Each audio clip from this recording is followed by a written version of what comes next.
Just like a do and a delta.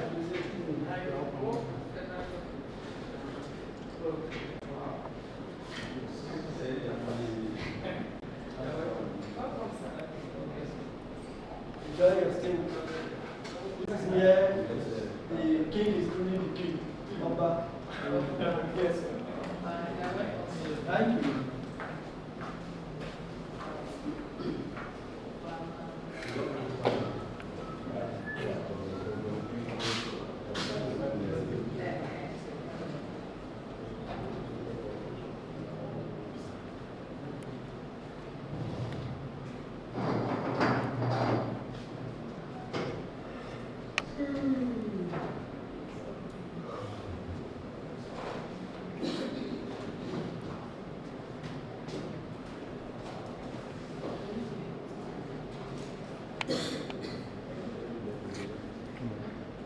Today I'm going to start with a feeling of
So, can you just slide? Double slide. Can you just use soft slide?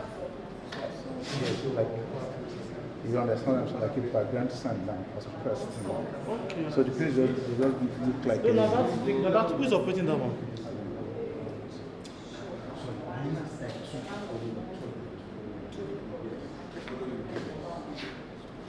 Who's operating that system, sir? I don't know. What are we carrying? Lifting materials. I think that one is connected to the speaker. That's what I'm asking. okay.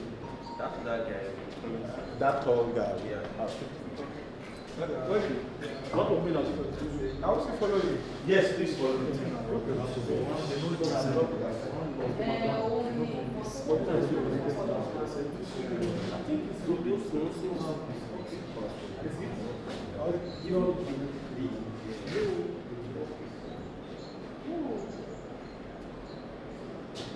I think it's this is the last speaker.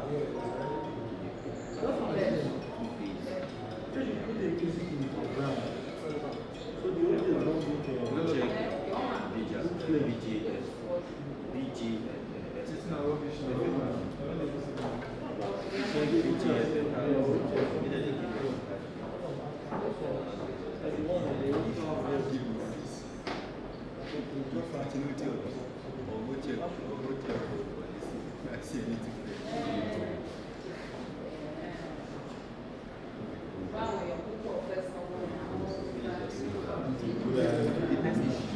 don't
Thank you.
You know go show say. You know go show way like see how very dull. Yes. You think normally. As you are presenting the script slide, we're looking for something that just present the slide there. So it's clear. Give them collect the slide. When you are ready.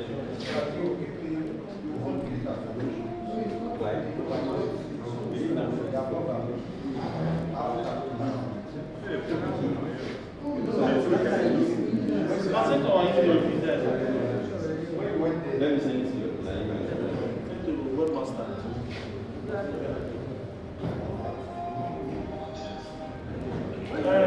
Just check what our webmaster speak.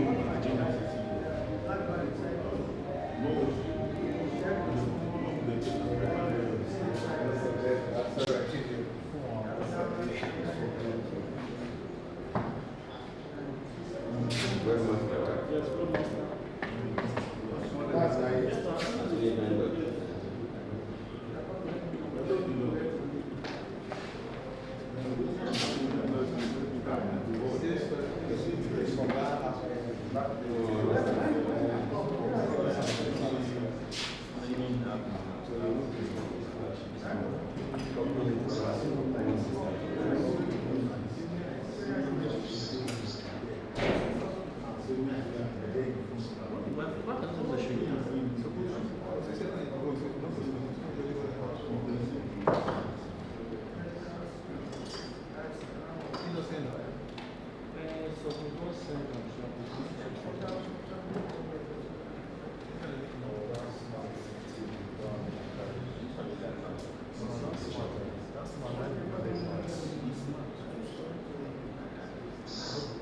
Are you Godwin?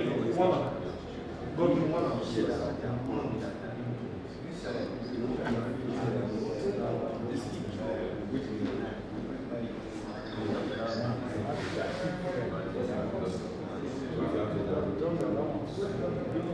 Let me come on. You can just send it.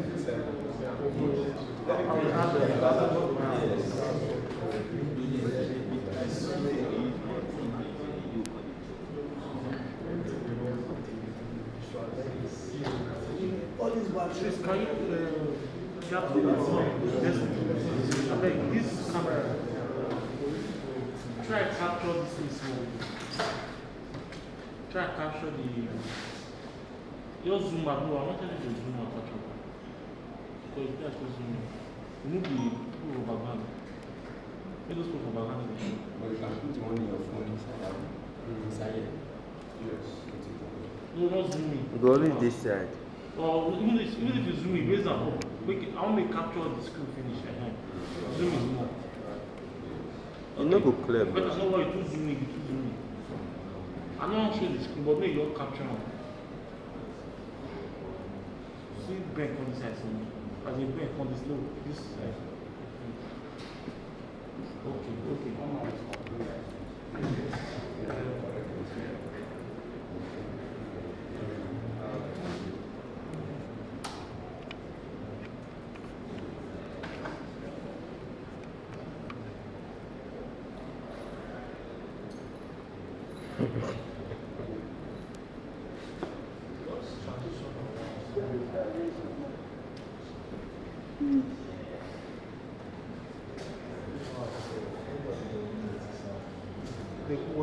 Minor.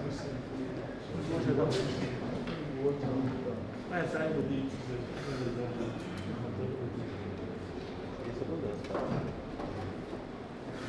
Você não chama.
So have you seen it? Yeah, I've seen it, yes.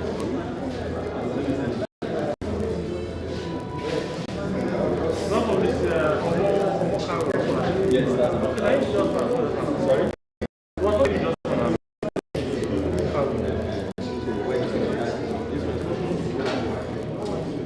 If I see all I see on there, what I see that people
check.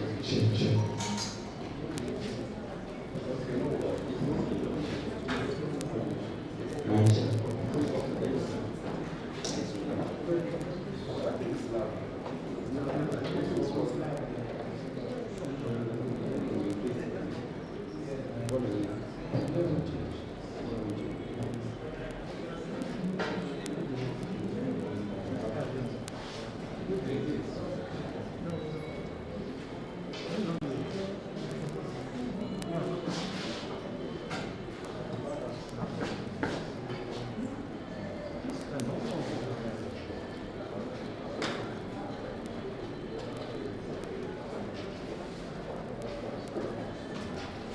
Okay. No, man, we just go.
Last time we did that for my system.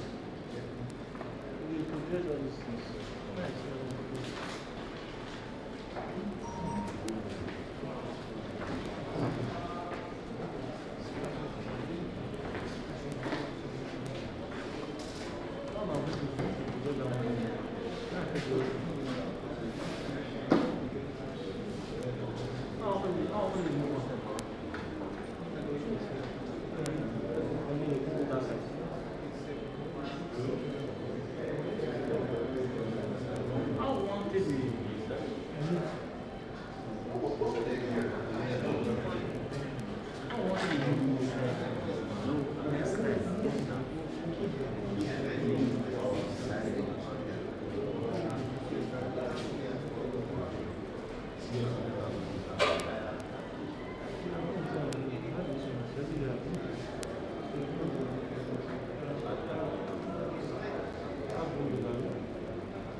just appear in your video.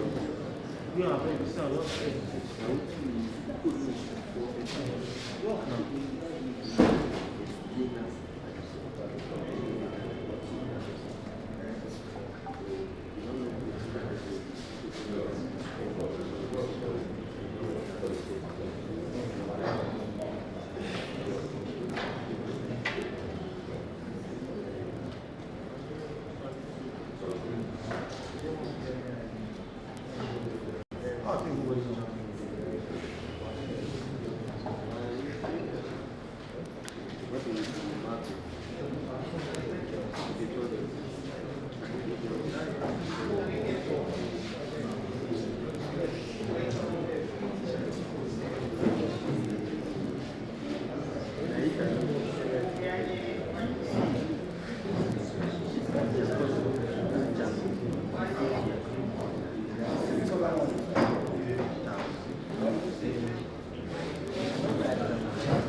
Wait, what is practice my hierarchy?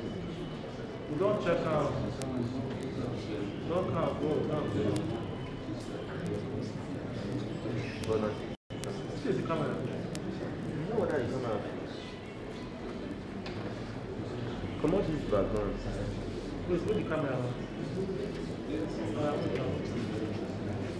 I give you, shall I see your head? I want you to see your head. But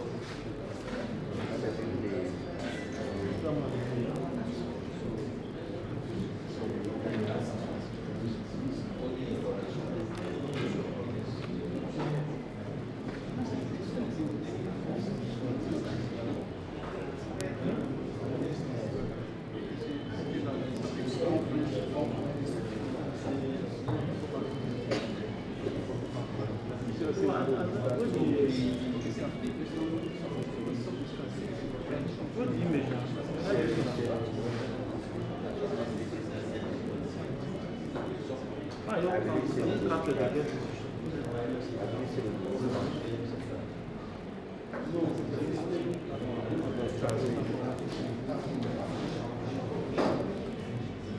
okay, let me start again.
Just like let's not today. It's not.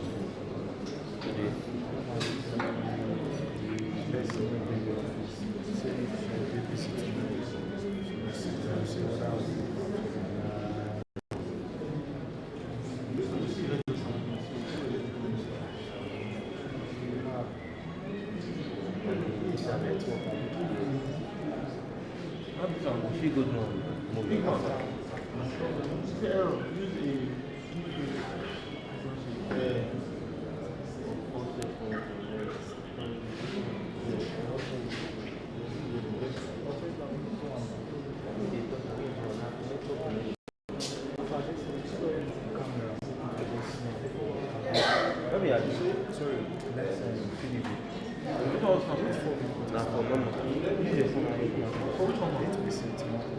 Which one? Le fait que c'est facile. C'est une chose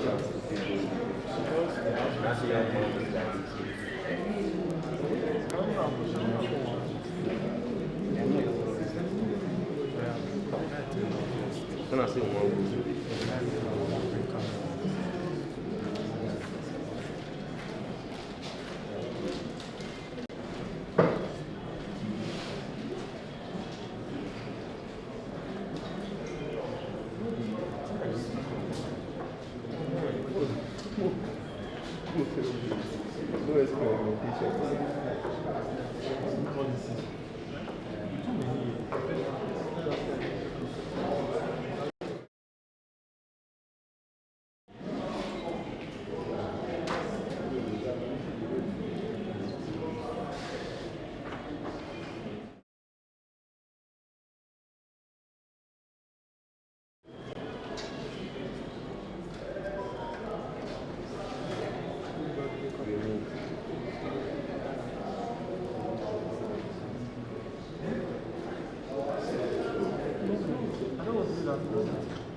Very good morning to you, professors, doctors, ministers, and misses.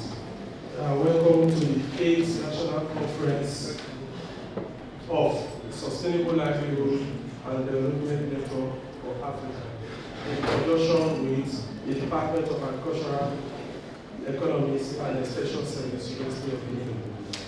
I want to quickly recognize the presence of our amiable Vice Chancellor, Professor Mrs. Lilian Salami, our digital VC, what I call the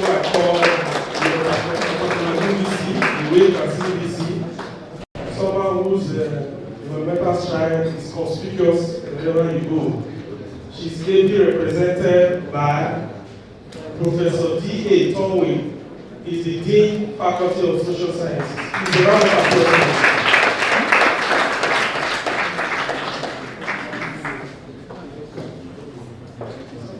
Please, let's usher into the high table, please. As we do that, let's keep on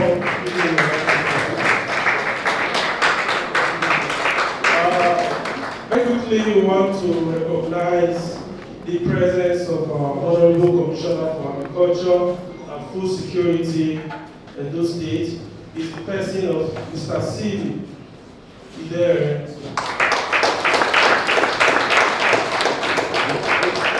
I presume he's on his way. Let's welcome someone whom I've always admired from afar, even if he doesn't know me. He's a giant in the academic world. When you talk about research and making academic headline, please, let's make welcome Professor Friday of Commercialization. He's going to be the speaker for today.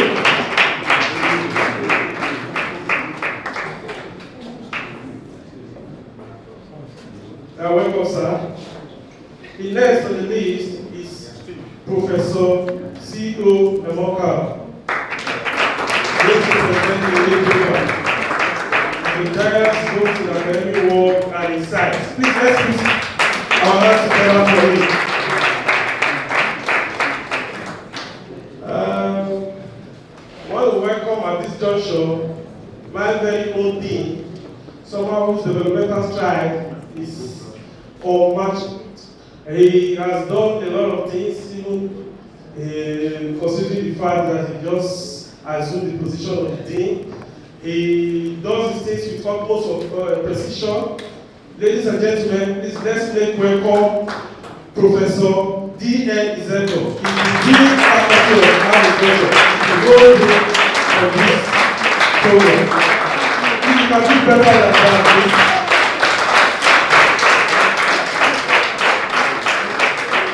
Welcome, sir. I want to also make welcome the LOC chairperson.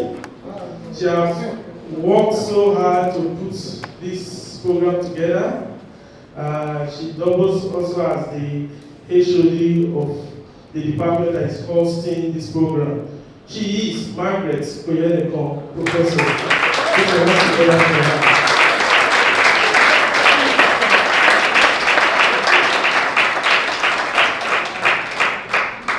We also have we have so many professors in this. We also have Professor Kolawole Adebayo.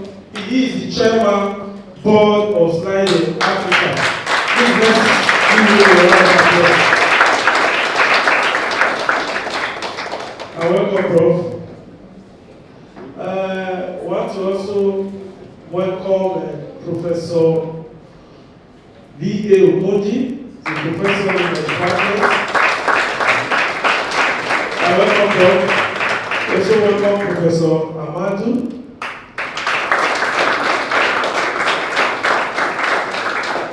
Professor Koje.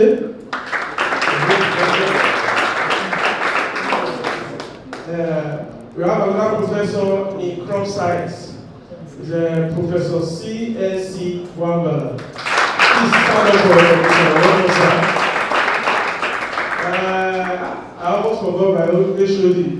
Sir, please don't prepare to go yet. I have introduced myself. Let's welcome my HOD. He's also known as Professor Sharp. He is Dr. Olen Wabodi. Please give you something of applause. Then we have Dr. Saboye.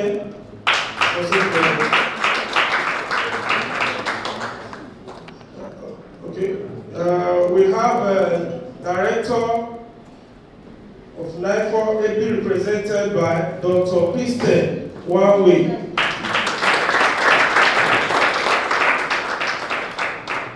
Welcome, sir. We also have Professor Ogedegbe from Crop Science. Then we have our Assistant Dean. He is Dr. Ojogo.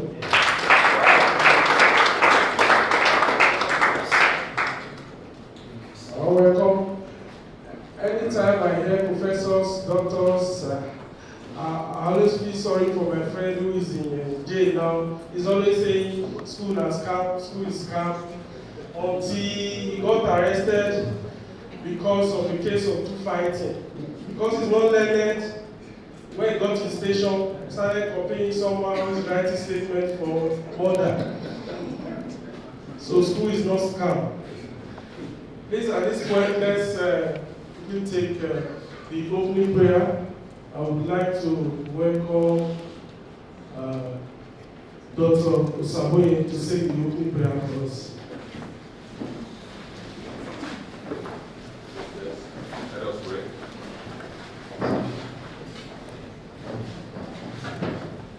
Our Heavenly Father, we are grateful to you. We thank you for the gift of life.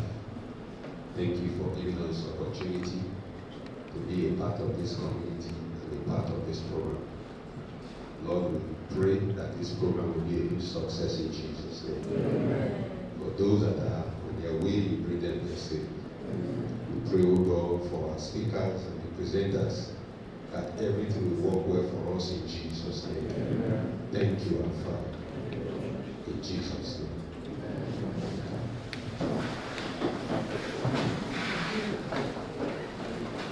Thank you very much, Doctor. That was a pastoral one.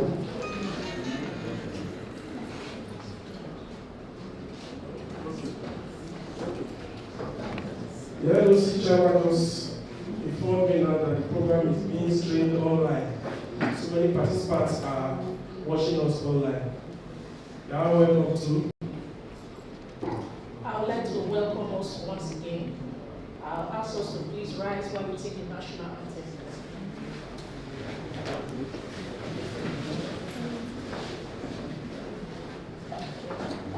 At the counting of two, we can go 1, 2.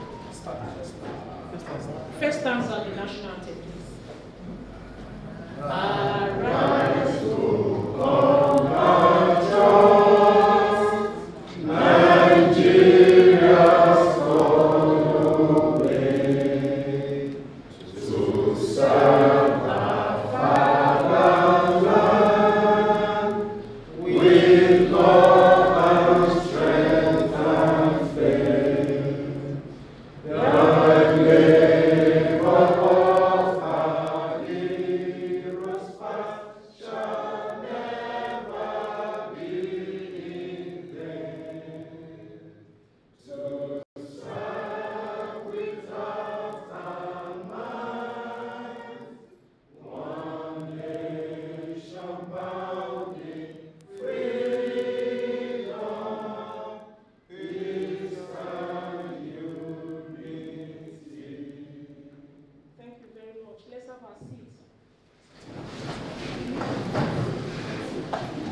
welcome the Dean, Faculty of Agriculture, University of Benin, for the welcome address.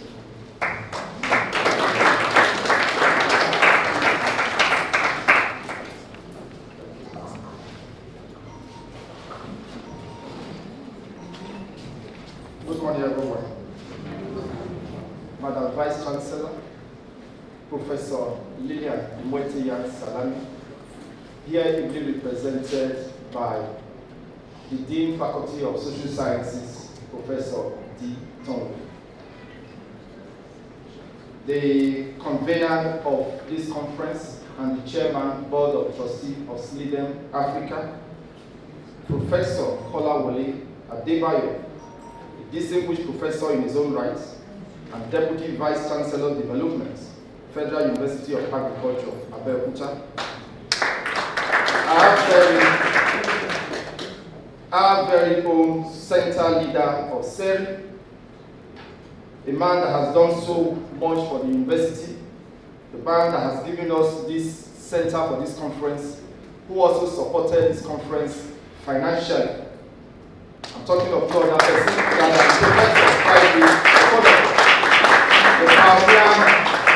Vice Chancellor, University of Medical Sciences, Ondo State. Distinguished professors here present, heads of departments, invited guests, colleagues, gentlemen of the press, distinguished ladies and gentlemen. It is with great pleasure and honor that I stand before you this beautiful Tuesday morning to welcome you to the 8th National Development organized by SLIDEM Africa in collaboration with the Department of Agricultural Economies and Extension Services, University of Benin. Our gathering here together this morning is not just a meeting of minds, but the confluence of innovative ideas and strategy that is aimed at transforming the agricultural sector in Africa. The theme of this conference speaks directly to the hearts of our colleagues and opportunities, the quest to transition from traditional subsistence farming to sustainable commercial ventures that can contribute significantly to our national development. As we delve into these sub-themes, which cover a broad spectrum of crucial topics, including politics, policy, gender, youth engagement, supply chain, inclusiveness, environmental imperative, that we do so with the intention to forge actionable outcomes. Our keynote speaker, Professor Friday Okonofwa, and the lead paper presenter, Professor C.O. Emokaro, are distinguished experts whose insights will illuminate the path forward. The University of Benin, renowned for its academic and research excellence, is proud to host this August gathering. I commend the diligent effort and meticulous planning by our convener, Professor Kolawole Adebayo, our co-convener, Professor Margaret Oyediko, and other local organizing committee members who have worked tirelessly to bring this event to fruition. I am particularly excited about the prospect of engagement that will follow. Our collective expertise and commitments have the potential to yield innovative strategies and policy recommendations that can reshape the future of agriculture in Africa. Please take the opportunity to network, collaborate, and share your vast wealth of knowledge. The progress of our continent depends on a robust discussion and actionable insights that will emerge from this conference. Once again, I welcome you all to this conference, and I wish you a fruitful meeting. Thank you.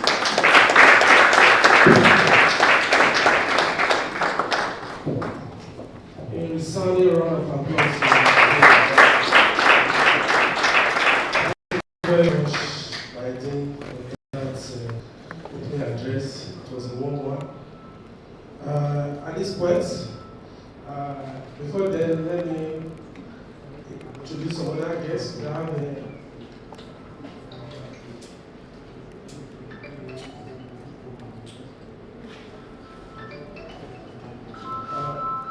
recognize the presence of Professor Michael from AE.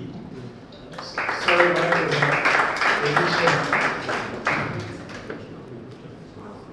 Okay. Let's also welcome Dr.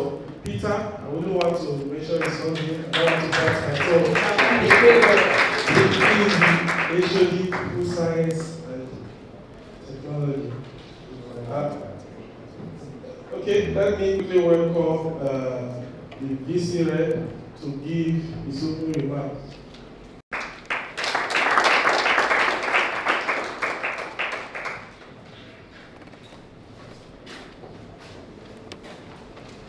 Good morning, ladies and gentlemen.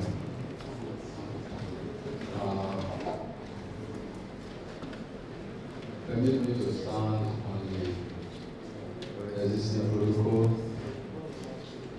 well established by Dean of Agriculture in terms of recognitions, and to see that the Vice Chancellor will have loved to be here, but due to exigencies of duties, she's not able to make it. And I can tell you that when it comes to issues championed by women, the Vice Chancellor does not want it.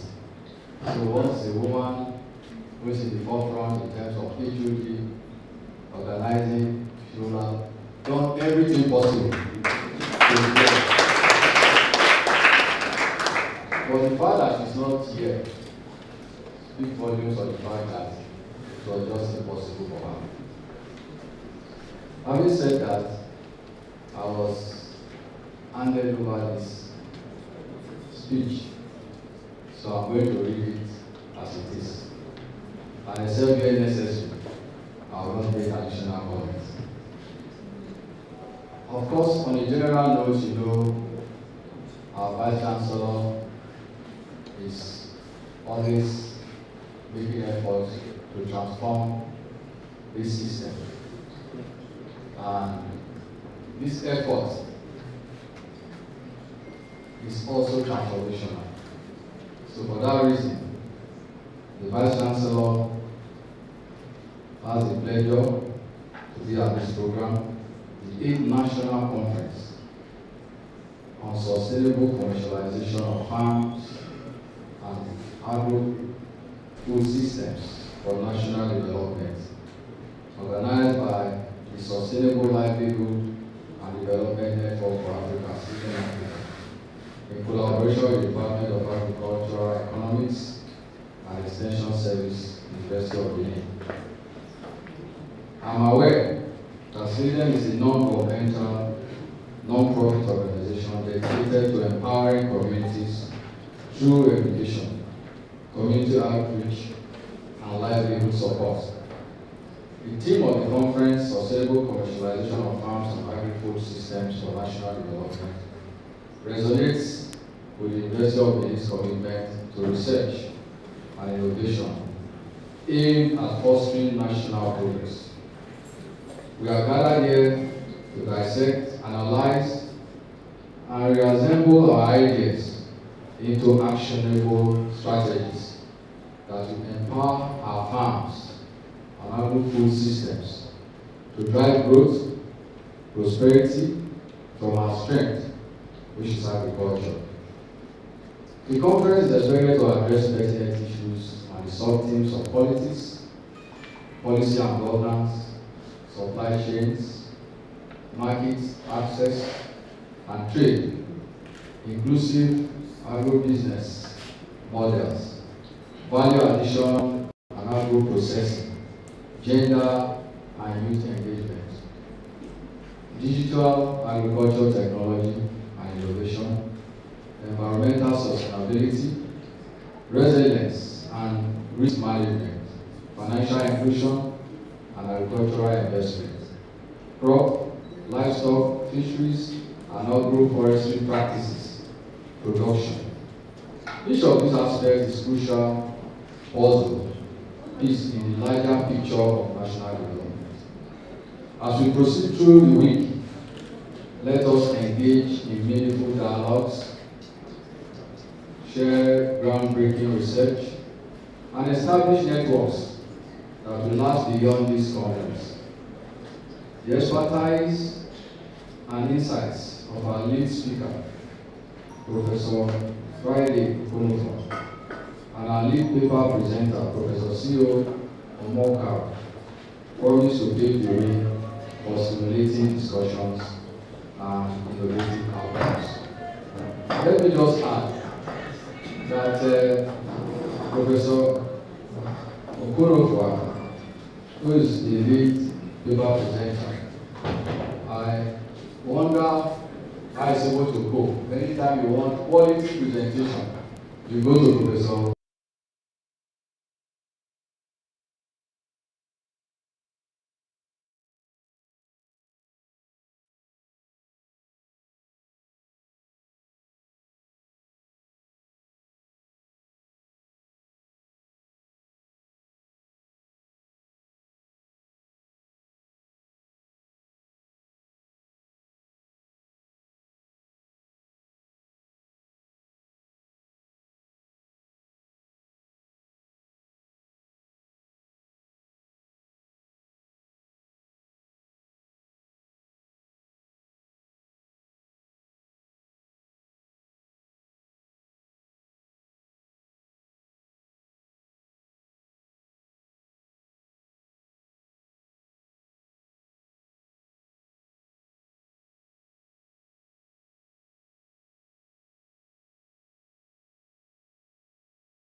Your presence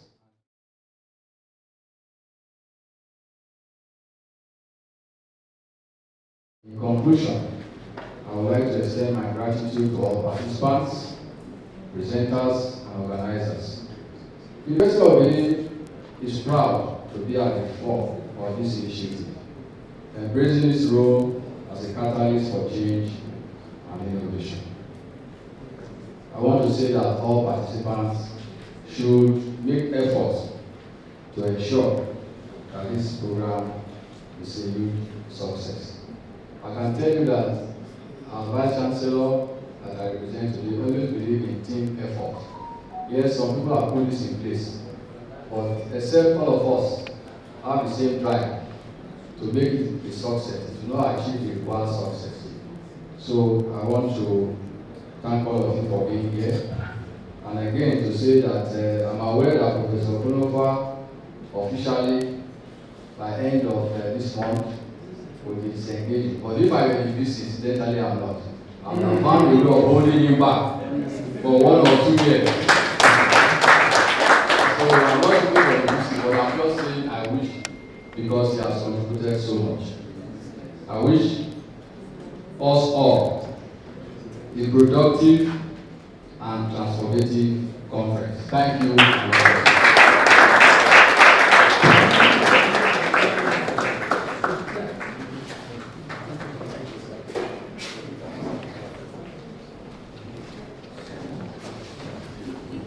Thank you very much, Vice Chancellor. Will be represented by Professor D.A.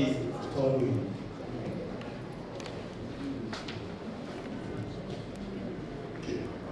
By the way, I'm Dr. Omoru Kenneth from the Department of Aquaculture and Fisheries Management. I'm Dr. Mrs. Musayaba Osadolo from the Department of Forest Resources and Wildlife Management. I also like to recognize the presence of some dignitaries, Dr. Mercy Adeogun, Volunteer of Sweden, Director of Agri-Extension Services, Federal College of Fisheries and Marine Technology, Victoria Island. You're welcome. And then we have Dr. Bumi Ademi, Coordinator, Sweden, Africa. We welcome you. I would like to welcome the professor, who is a lion of the forest of academia. He has participated in so many researches.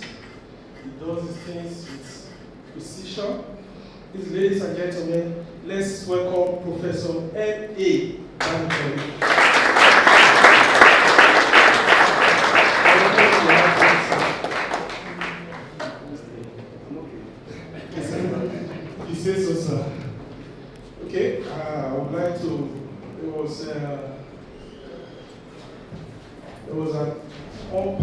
Oh, a bit short just now. Please let's recognize the presence of Professor Mrs. Clara Ebowa.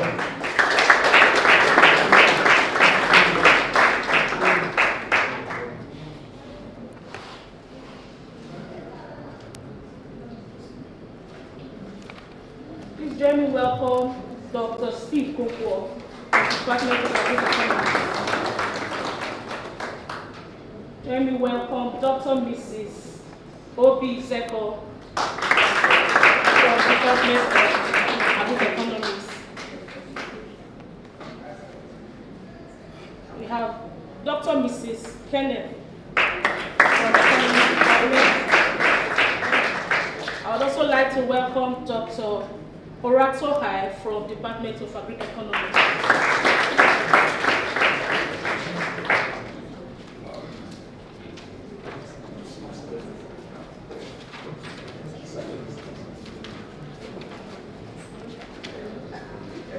All right.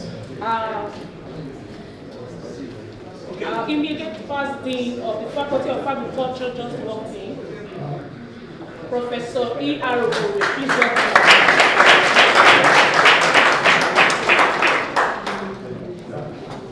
Welcome, sir. I want to also welcome man who is popularly known as our Big Daddy. My size will know what I mean. Let's welcome Professor Law Ogomo. Let's give a big round. Okay, I want to welcome very important dignitary in our midst. She is Professor Mrs. Francisca Okumawa. She is from the Department of Plant Biology and Biotechnology. Welcome. I want to also welcome Dr. Eweka from the Department of A.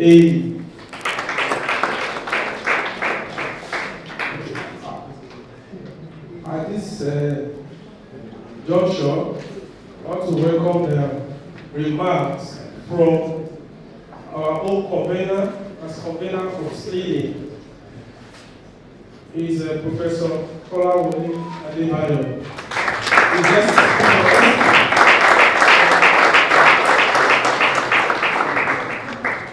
Thank you very much.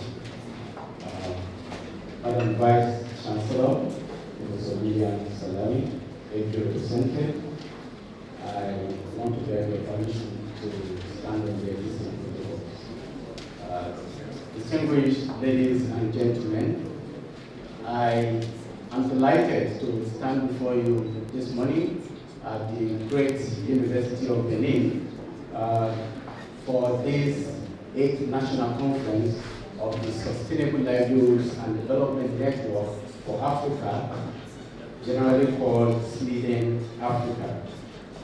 SLEADing Africa as an organization was established in the year 2000 against the background of stimulating the development of livelihoods of people and empowerment of Africans in general. The organization was registered in Ghana and had 4 main programs. We have the livelihood support program, the education support program, the community development program, and the research and development program. The conference that we are holding today falls squarely in the research and development program. Under that same program, we maintain a journal, the Journal of Sustainable Development, which I'm happy to tell you is now in its 17th volume, as well as these regular conferences. We hold 2 types of conferences. The ones we hold in Nigeria, in the largest, the country with the largest membership in the network, are now 8. The 8 being held in Benin today.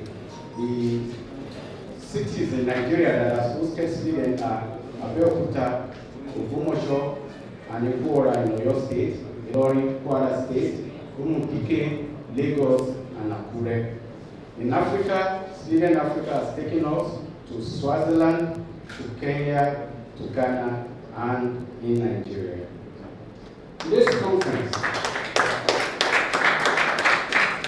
focusing on sustainable commercialization of farms and agri-food systems for national development is key on our continent, given that making farms profitable and sustainable are as important as life itself. It is more important in Nigeria, considering the security challenges that we currently face, that is disturbing farmers from visiting their farms.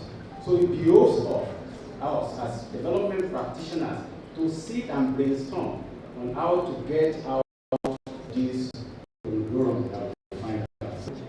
Today's conference, we have more than 70% of its participants joining us online, and the reasons are not far-fetched. Many are concerned by the security of travel on our roads.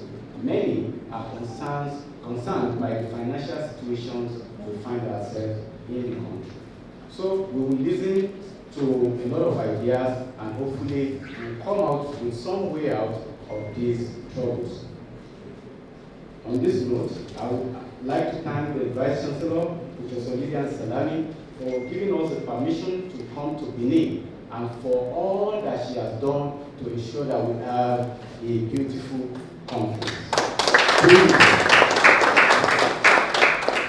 I have known Professor Salami from her days in Ondo, and you will know her impact because many years after she had left, the city of Ondo invited her and honored her with a chieftaincy title. That is uncommon.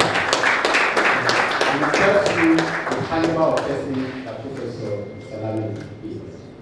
I thank the Dean, Professor Ezeko, who has given the leadership to ensure that this conference holds and holds excellently. I thank you very much. To our keynote speaker and lead presenter, I've read quite a lot about you online, and in fact, the fact that we are staying at the Sahi guest house, we are hosting us in the Sahi Center, and I see a lot of Sahi influence in the university. It speaks volume as you plan to retire from the system.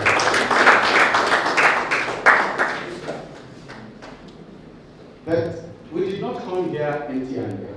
Sweden Africa over the years have compiled a number of publications, and I have with me a few of those publications here to be donated to the Department of Agricultural Economics and Statistics.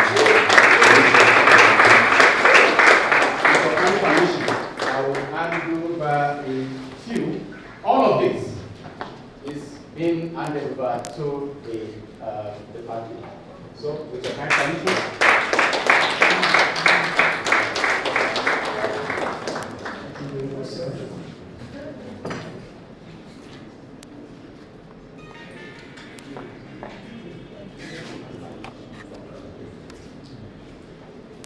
We have in that package a number of books and, of course, proceedings of our previous conferences and editions of the Journal of Sustainable Development. On this note, I want to finally appreciate all the participants who have gone through all the processes for participating in the conference and are here physically. I know that it is not easy to travel to anywhere in this country today, so I appreciate you. Those of our colleagues who are online, I appreciate you too. To put pen to paper, to put your thoughts on paper and share it with your peers is a noble cause. Please, let's continue and our country shall be better. Thank you very much. Thank you very much, sir. Our country shall be better.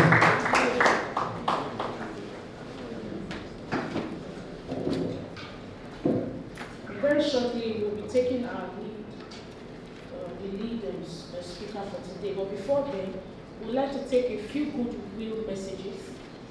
And first, we'll be inviting the Executive Director of NIFO, ably represented by Dr. Christian Nwawi. Let's put our together.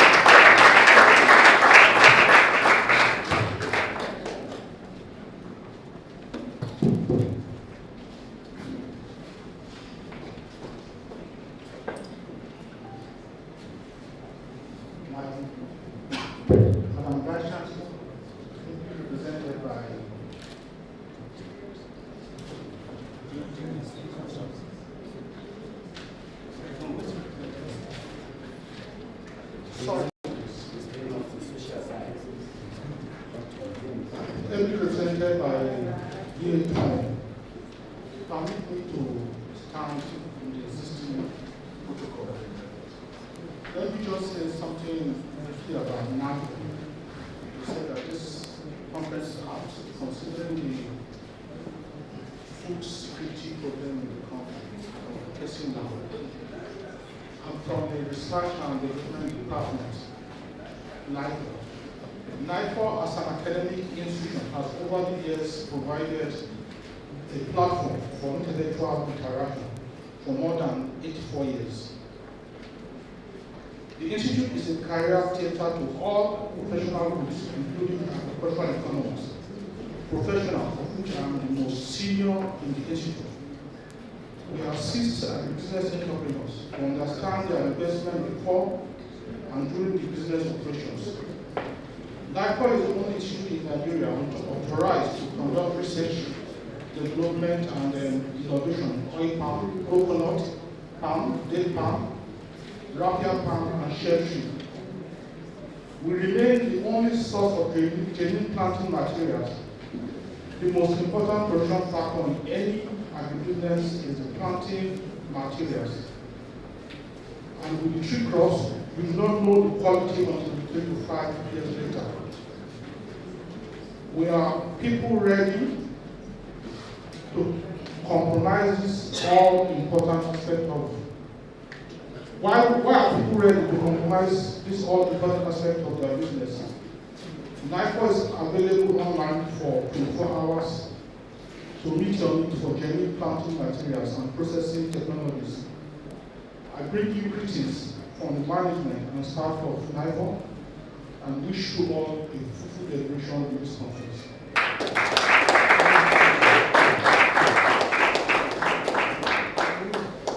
Please, let's clap some more.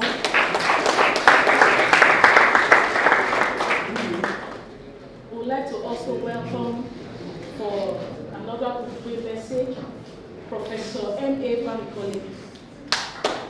Professor Bamikole is Director of Resource and Innovation, University of Benin. Please put your hands together as a Thank you very much. It is good to lean on the system protocol. When you have eminent personalities seated, you must not make that mistake. Yes. So, I must acknowledge Vice Chancellor, powerfully represented. The EMS of those states, that's the chieftaincy title. And also, our respected Mr. Kolofua, we must continue to respect.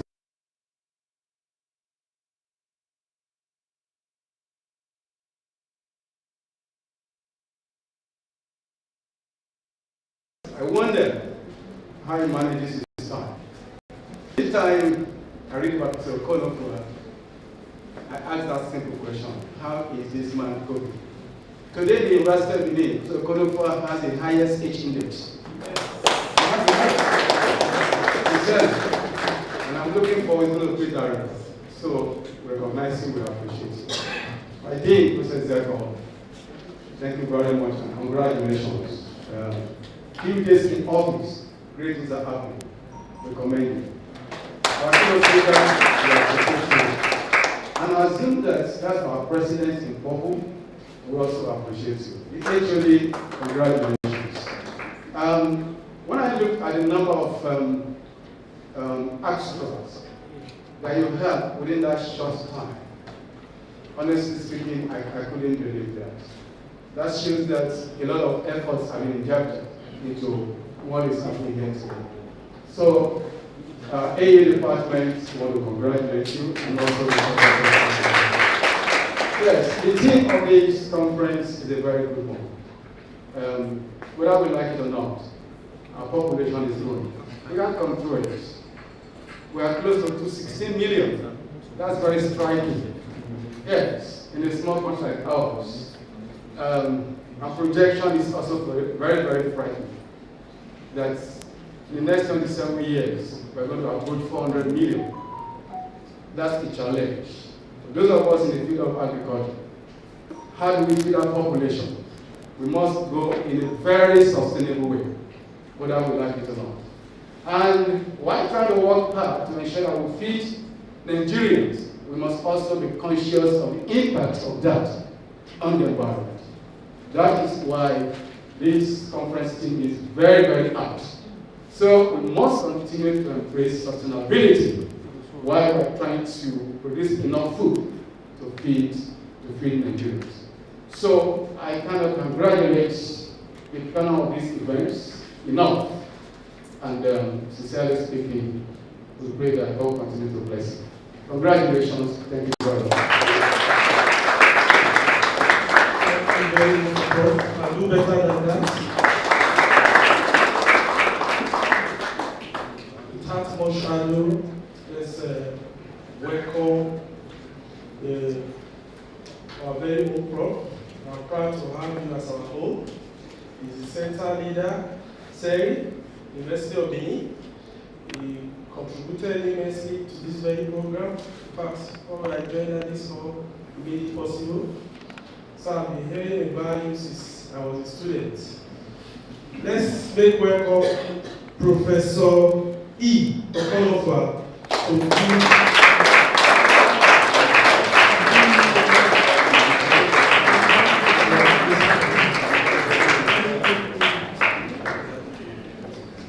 very highly respected Vice Chancellor, Professor Livelihoods Salami, ably represented by the Dean of Social Sciences, the Dean of the Faculty of Agriculture,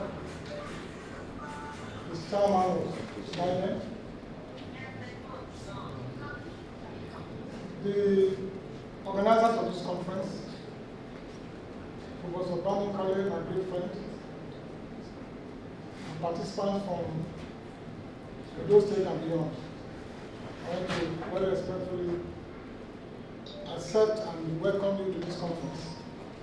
I will now to speak on the theme of the conference, which has been considered above. Can you next slide, please? First of all, I wish to appreciate the organizers of this conference for the honor by done me by inviting me to the conference. What we call the big paper. And I'm not being an economist because I noticed that agriculture and economists are collaborating in this endeavor. I wondered why I was being asked to present this keynote address. But after reflecting on food, and all of us are suffering the consequences of food, and all of us have been asked to make some changes, I decided that the world is not government, and to that extent, all of us are supposed to come together to solve the challenge, whether you are this or that, whether you are agriculture, sociology. So I took it up as a challenge, even though initially protested. So because I'm a medical specialist, we also know that agricultural products and what the farming people do is very relevant to the type of work we do. So I took it up as a challenge and I said, well, let me share my own experiences and to say that so that at the end of the day, those of you who are experts in this field, you see that I've said something completely wrong, please pardon me. That's right. So let me provide some definitions. Commercialization of farms. I define it as farming that focuses on the production of agricultural products for sale in the market, rather than those that we use subsistence purpose. I also farm, by the way, but most of the farming I use for subsistence, I don't sell out. And I also define agri-food system as synonymous with agri-processing, which is the processing of foods such as rice, barley, pulses, etc., in order to prolong their shared lives, so that we can be exported outside the country. And I know there are challenges with that, because we don't have all the processes for doing that processing that we're talking about. And I do know that European countries, for example, are worried about some of the food transporting, like beans and canola and all that, because they're not fully well processed. Next slide. So, agriculture, as you know, has been the nature of Nigerians. And since 2022, employment as the share of the total opportunities in Nigeria has over around 80%. So So, and I think that because there are some questions, agriculture must be one of the very leading professions that account for employment in this country. By contrast, 70% of these are subsistence agriculture, just to eat, while only 30% are commercialized in nature. And indeed, between January and March 2021, it's been estimated that agriculture contributed about 23% to our GDP, which indeed is not a main proportion. And in the past, we used to say Nigeria is a model economy depending on petroleum. But now, and petroleum is now becoming almost an habit. So we are talking about diversification. We are going to diversify. Agriculture provides ingredients of produce. Anytime anybody retires, and as I'm about to retire, there are some people who consider agriculture in this stage. So, ladies and gentlemen, since agriculture is the mainstay of our economy, we expect to see more of us here present. Those who are here and those who are not here participate in the commercial agriculture. And one of the discussion about the recently was that it is not necessarily the professors that do the most money. But I do know that, because I have a niece who is a faculty of agriculture there, and she's always telling me she's going to the farm. And I told her by the time you finish, you must make sure you go to the farm. So it's important that not only do we participate in what I call subsistence agriculture, but commercial agriculture can bring value, community prosperity to this country. Yes, sir. So let me also define the fact that most of us are aware of sustainable development goals, and that these goals, two of them relate to farming and agriculture and food products. This SDG 1, for example, talks about ending poverty, which includes targets related to social protection, to land rights, and to resilience in food production. Whereas SDG 2 is dedicated to ending hunger, improving food security and nutrition, and promoting sustainable agriculture, economic development. And I wanted to say that these goals are global. Therefore, we must be in the root of our national developmental efforts. Agriculture must stand clear and strong. And if the country can't feed itself at home, then that becomes a big problem. Next slide. So, however, despite the promise and the understanding that agriculture is very important to national development, there have been several national challenges. Again, you have to want to tell me this, but sit there and reading newspapers and reading this every day. Some of these challenges there are no, because some of us who try to farm and who are doing some farming also encounter some of these difficulties. One is the poor land tenure system, which you are familiar with. The second is low level of irrigation farming. In Northerners, almost the place is arid. We have some ahead. What we call a form of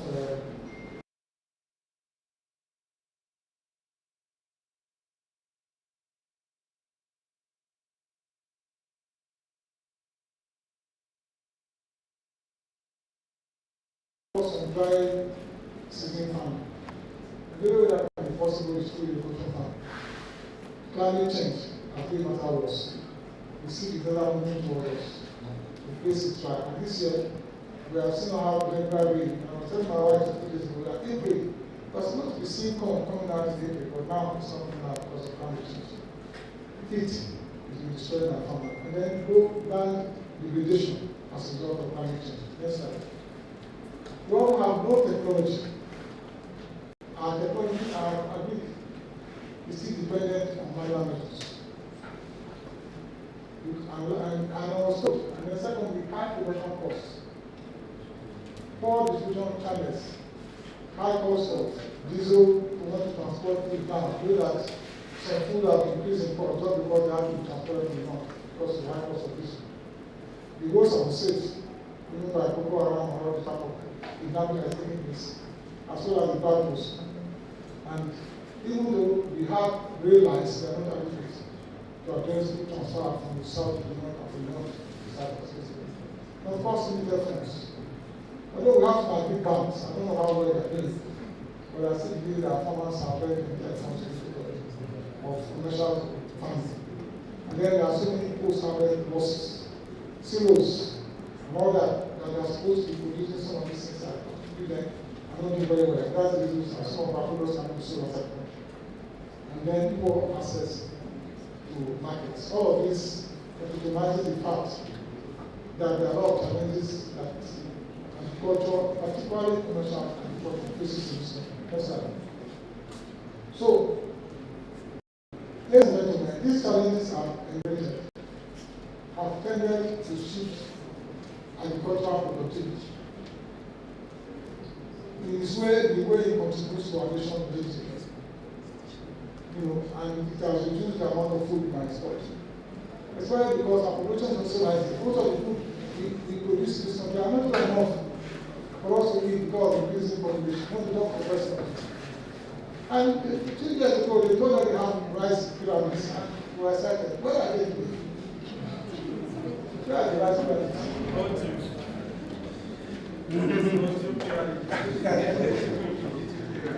Between 2016 and 2019, Nigeria cumulative agricultural imports of food from outside the country was about 3.25 trillion naira, which was 4 times higher than the export of 803 million. So we import more food than we produce. When we talk about we export more food than we export, which is a challenge to national development. So we cannot let me give some explanation to that. Next slide. Now, the government have tried to solve the problem in many ways. And I did research. What are these things that government have done to do? And I'm sure you may be familiar with some of these efforts. Agricultural promotion policy, the Nigeria African Trade and Investment Promotion Program, Presidential Economic Diversification Initiative, which we'll be talking about for several years, as it is not happening. Economic and Export Promotion Initiatives, and what we call the Zero Project Initiative. And things are going on. We also have reducing emissions from deforestation and forest beautification, the RED program, which also comes out. The Nigerian erosion, which has happened in South Nigeria, and water shared management projects. And finally, action against the certification program. So these are things that government have done. So it is not that we don't do what the question is how effective are we to in terms of enabling food production, not only for consumption but also for commercialization. That's right. So these efforts by government are designed to increase agricultural productivity in order to provide sufficient quantity of food to meet domestic demand, as well as an abundance of commodity crops for exports to regional markets. Additionally, these efforts, which I related before, are designed to reduce forest losses and degradation, to promote sustainable management of forest reserves, and I think that some of those of you are familiar with that, because I'll be actually collaborating with a lot of colleagues in agriculture on these issues. Don't ever believe that because I'm a gynecologist, so I don't know. I work with a lot of colleagues, so one colleague can hear me out. And then rehabilitation of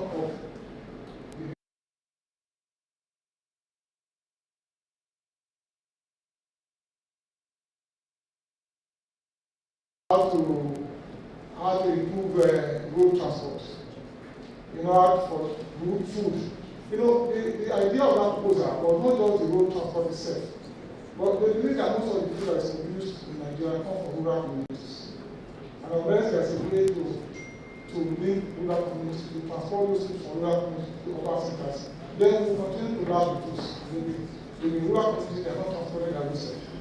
So they are asking us, how can we think about training of those who manage the roads to understand that the reason why they are being asked to manage roads is for them to be able to transport those foods and other things from rural to urban centers. That was a very novel project, and I do hope by the time we submit the proposal that we'll be able to get the results and we'll be funded to do that. Next slide. So let me give you some current data, which I know you know more than I do. on Nigeria's agricultural productivity.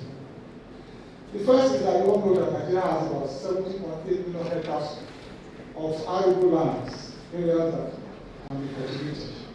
And maize, cassava, green corn, yam, which I plant very well, actually Kenya, I plant corn, beans, millet, and rice being the major crops in Nigeria. And we know that in 1920, Nigerian rice, for example, production rose from about 3.7 million metric tons in 2017 to just about 4 metric tons in 2018. So when people were excited about it, the rice was not really very significant. Because we find that despite the Nigerian consumption of rice is about 6.7 metric tons, meaning that we are producing only 44 metric tons. We still have a deficit. Only 57% of the total rice consumed in Nigeria is locally produced, leaving a deficit of about 3.0 million metric tons, which is either imported, the household to import rice, they are also going to consume. To stimulate local production, I'm sure you are aware that government banned the importation of rice in 2019. I'm sure everybody was happy when that happened. And I started eating, because the best rice, if you don't know, the best rice you can eat in this country is the one produced in Rebelman. Yeah. The best rice. So, and yet, those people are not producing enough rice to serve us. Unfortunately, local production has not increased, resulting in an astronomical increase in the price of rice. I hear that today rice is about 92,000. Now, I don't go to the market, so you can confirm that. I think that is it. Nigeria is, in terms of rice, it's a very serious challenge that we have. Everybody eats rice. If you do Christmas and you don't do rice for anybody, then you know that you're in trouble. That's right. So let's talk about cassava is a really good example that we have food production recently. Because Nigeria in 2017 produced 57 million of cassava, which makes it the worst leading producer of cassava. Nigeria currently produces about 20% of the world's production of cassava. And we know that the economic potentials of cassava are massive and have, leading from both because of both this domestic value and the fact that we can also generate income because of our producing enough. And we believe that, I think that the production of cassava is expected to rise in the future because many varieties are being produced, various of cultivation around that are being produced, and therefore having the productivity. So if we focus on cassava, we are thinking of commercialization of products, to meet not only local consumption but external commercialization. I think that cassava would be a very good product because of less service. All of animal production. Nigeria animal production has remained under-exploited. I know that the farm animals that are particularly rare in Nigeria are farms, and they are usually small animals like goats, sheep from farms, and cattle raising from farms. Just all the ones that are cattle, I thought we could produce more than 6 from farming because it's quite small compared to the population of, about 100. And you know that the ecology of northern Nigeria favors livestock keeping. Today, poultry, which can be done all over Nigeria, accounts for about 1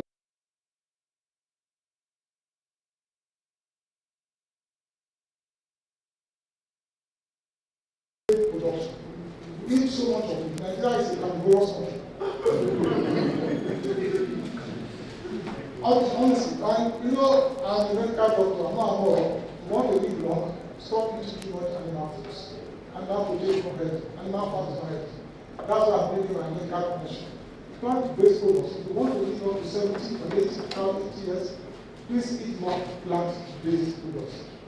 That's another discussion on another day. But here, we eat so much meat. I know that when I was in the village, and if you are very man too, without a lot of meat, you are waiting for. But we now know that animal-based fat or fat protein animal is not as good. It's not healthy. It's actually animal fat there's all of these things like Uber, like all the other things you see, like but that you care, you don't contain healthy fats, and they have beautiful plants. Those are the ones I recommend. So you guys is a form of addition to this topic. Next slide. So, all of fish. Nigeria is the largest fish consuming nation in Africa. And even among the highest in the world. About 3.2 million metric tons of fish are consumed annually in Nigeria. Nigeria has a wide coastline, 55 kilometers. In that way, we're talking about 14 million hectares. Yet, our total people don't have the so they won't know. I need to go to Lagos. Lagos is covered with water. And I wonder why they won't produce fish in Lagos. Because they're interested in water. Nigeria has water, yet we still only 1 million tons of fish. Yet we consume 3 times more than what we do. That simply means that most of the fish we eat in this country is imported. We don't have those exports. So commercialization is a so it's a challenge to you professors are here present. How can we increase production of fish? Not to make it sustain. We should be producing about 5 million metric tons. So I will take 2.2 and then the other 2 million, yes, Ghana and other countries. And some countries that don't even have coastlines the way we have. They actually be more active in having fish than we currently have. So I'll also finish. So these are I'm finishing the next 2 slides to show that challenges to planetary health in terms of the consequences of lack of food are enormous. You can see here, 815 million people are hungry. Nigeria is one of the 3 million countries in Africa that faces severe food insecurity as a result of conflicts. Nigeria, Somalia, South Sudan, Kenya. And 145 million children in Africa are stunted because of lack of food. Kwashiorkor, all of this. And 2.8 women are overweight. Nevertheless, there are some people who are still overweight. Not because they are eating, the reason for being overweight is because we are eating more food. We are eating animals, we are eating all the animals, and even out the fish, and even out the plant-based protein. Plant-based protein. So please, my recommendation for this meeting is that we should eat more plant-based protein. Plant-based diet, and I give you examples of women. If you are going to eat meat, maybe only things, muscle part should be once or twice a week. And chicken, only the chicken breast. The rest are not very healthy. Fish, yes, only fishes are good. Is that okay? And we should produce more of that because we must always think about agriculture in the ways it relates to our health, it relates to the next slide. I think that therefore my recommendation, prioritize policies for health and environment, promote nutritious, sustainable healthy diets. Yesterday I was planting down our planting corn. I started with a guy that corn wasn't good for me because it was very sorry with sugar and like this. And it's also very so at some point this year I'm going to focus on vegetables. Such as kale, I'm going to focus on planting vegetables this year. And I thought somebody is going to show me how to plant vegetables. Honestly. Yes. Visiting more fruits and vegetables than more animals. They provide this. I also talked about relating subsidies on subsidizing for foods. This is what government should do and use technologies to do that. And then support the production of fruits, vegetables, and other nutrient-rich foods, nutrient-rich. Provide income support for vulnerable groups, including smallholders, women, and next slide. Finally, the close gender gap in agriculture. How do you assume women today? Ensure agriculture technology benefit women and provide opportunities. Credits that will have to promote agriculture, to promote commercial agriculture. If I tell you 20% of agriculture will have there are commercial. But if I ask you those who are participating in commercial agriculture, you find that less than 2% of women, which is not good enough. And encourage inclusive value chains. Promote effective governance mechanisms. Governance, so important. I don't know what I'm putting at the bottom. Anything you do that governance will become important as a problem. The last slide. So, this is a group for God. with Nigeria's increasing population estimated to reach 400 million by 2050. Enhance agricultural productivity through adaptation of new technologies and innovation is necessary to ensure food security and nutrition. By the way, I am told that tomatoes are grown in the air in Israel. We don't have soil. The field is there. Am I correct? Yes. And in Ukraine, that's why they are ongoing conflict with Israel. They were able to donate some food to Nigeria. So that's innovation. So it's doable if you put an art together. Support from all partners, including university personnel, academic, will help to start change in our culture going forward. Yes, sir. I hope these issues will be discussed and expanded furthermore in this conference. I've seen some of the papers you presented, and I look forward to listening to some of them. And I read this conference a very good resource. Thank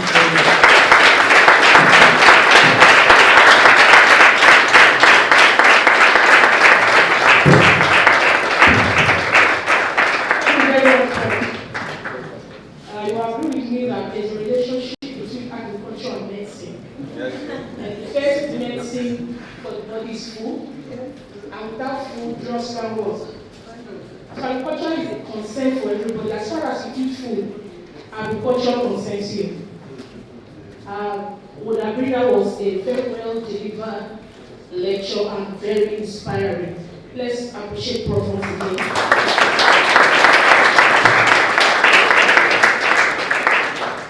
Moving forward. Next, we'll be inviting the lead paper presenter. He's no other than Professor C.O. Imokaro from the Department of Agri-Economics Special Selection.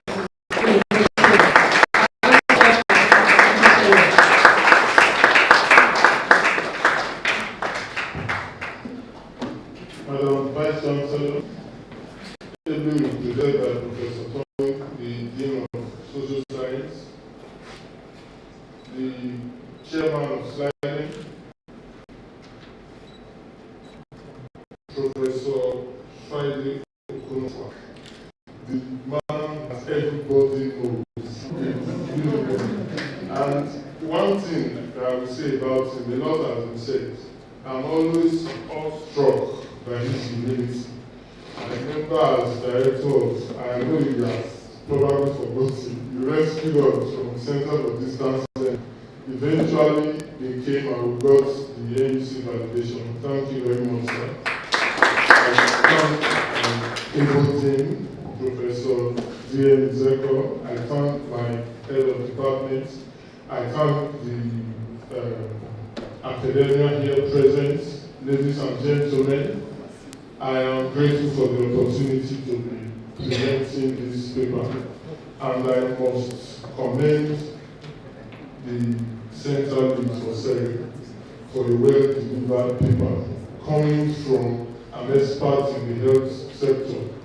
He has covered the areas that would not have been possible for me to cover because of the time. So in about 20-25 minutes, we want to look into the key issues with respect to sustainable commercialization of farms and agri-food systems.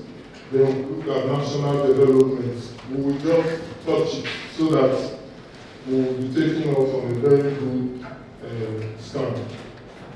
So with respect to sustainable commercialization of farms, sustainability talks about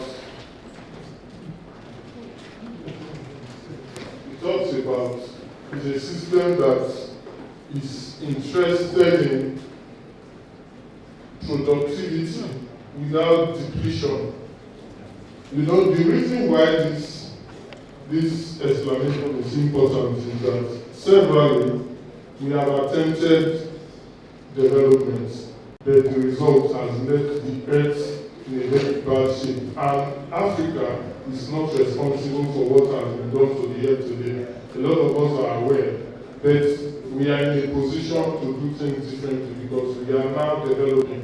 So it has to be done in a sustainable manner. We must think of the environment. We don't just go about production without considering the future. With respect to sustainability, the earth is actually designed to replenish itself. And if it is done properly, we will not mess up the earth. Right now, we understand the issues of carbon emissions and all that. It is because of the industrialized world, what it did to the earth. And we are now attempting to do things differently, and we have to do it in a sustainable way. With respect to commercialization of farms, the aim is profit, like what the lead presenter said. We have always been in agriculture, almost everybody, we have always been in agriculture, but it has always been done in a subsistent form. It is Dr. Akinwumi that first of all opened our eyes at the national level when he was the Minister for Agriculture, and I think he's the very first economist to be the Minister for Agriculture. He started talking about agribusiness. Agriculture is a business. It is not just a lifestyle, and we have come to the realization of that now. I like what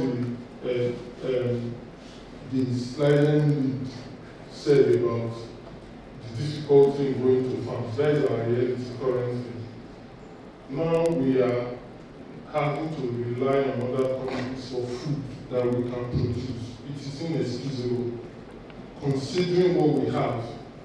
A country that has over 30 million arable landmass, we cannot feed ourselves.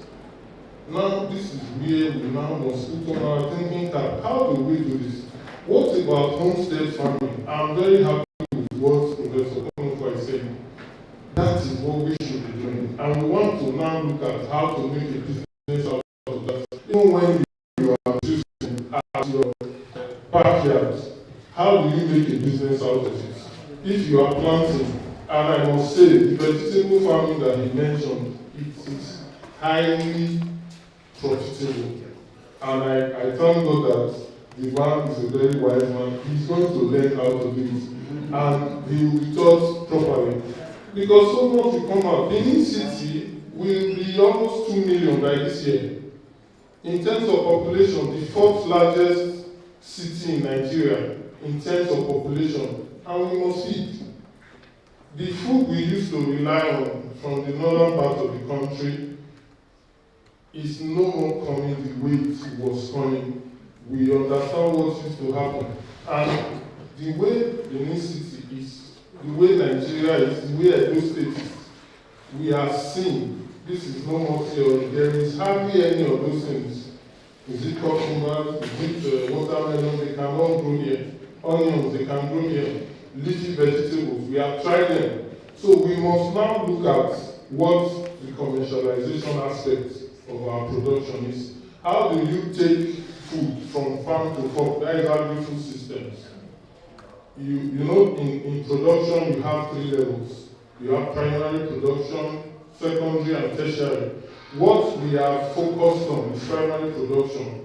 Everybody goes to the farm. Yes, as a form of exercise, as a hobby, and considering the fact that most of the food we are consuming now, you are not even sure, especially the one that is coming from the north. We have done tests.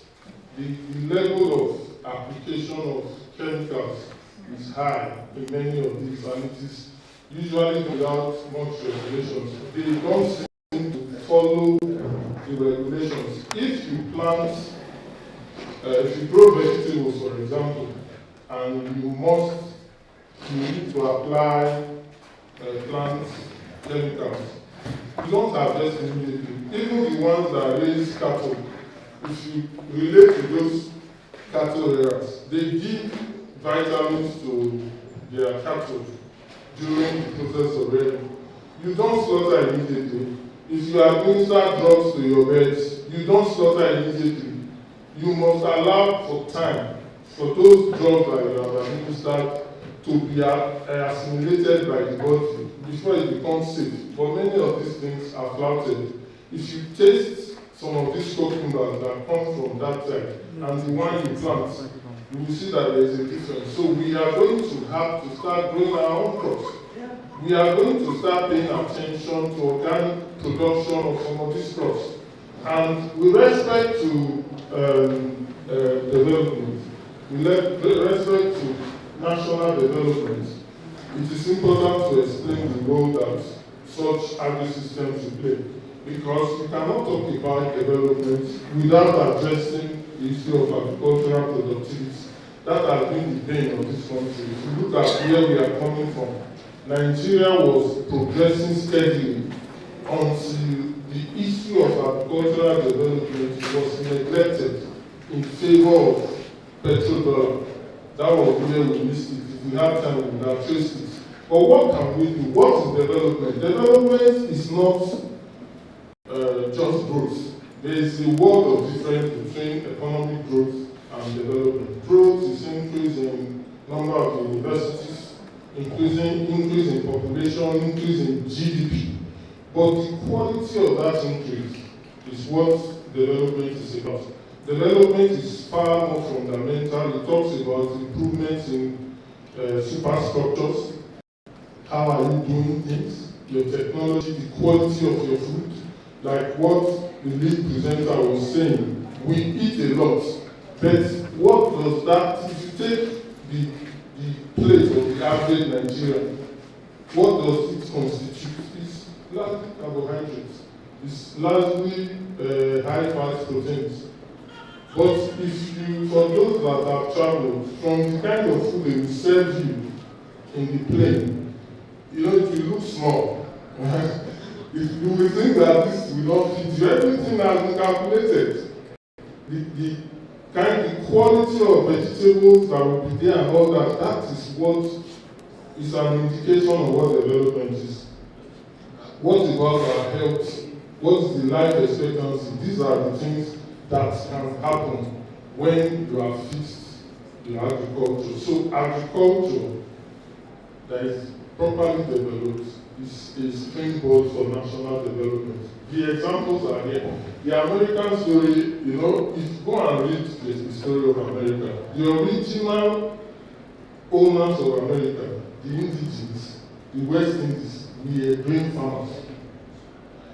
The rebels from the then known world, particularly European countries, they gathered there. They were the ones that transformed these grains to industries. Every grain, corn, popcorn,